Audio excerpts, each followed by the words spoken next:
માતાજી। તારીખ 24/4/2026 આ દિવસે છે બગલામુખી જયંતિ। આ દિવસે આ ત્રણ ખાસ કરેલા ઉપાય જે તમારા જીવનમાં આવતા તમામ સંકટોનો નાશ કરવામાં મદદરૂપ થઈ શકે છે। જેવા કે તમારા પર કોઈ કોર્ટ કેસ ચાલી રહ્યો છે, તમારા કોઈ શત્રુ હાવી થઈ રહ્યા છે, તમે કોઈ સત્તા પર પહોંચવા માંગો છો, તમારા પતિ પત્નીના સંબંધો ખરાબ થઈ રહ્યા છે, તમે ઘણો ટાઈમથી કોઈ નોકરી પર મહેનત કરી રહ્યા છો, તો આ દિવસે આ ત્રણ ખાસ ઉપાય કરો। માં બગલામુખી પ્રસન્ન થશે અને તમારા અધૂરા અને અટકેલા કાર્યને પૂર્ણ કરવામાં મદદરૂપ થઈ શકે છે।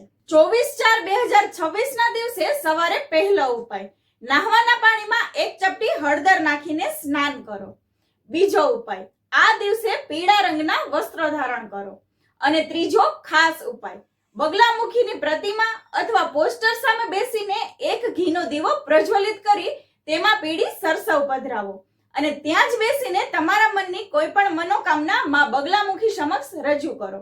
તમારી મનોકામના બગલામુખી જરૂરથી પૂર્ણ કરશે અને શક્ય હોય તો આ દિવસે કોઈ બ્રાહ્મણો પાસે માં બગલામુખીની પૂજા યજ્ઞ કરાવો। તમારા કાર્યમાં તમને સફળતા જરૂરથી મળશે અને આ વિડીયોને તમારા ફ્રેન્ડ્સ અને ફેમિલી સાથે જરૂરથી શેર કરો। જય માં બગલામુખી, જય માતાજી।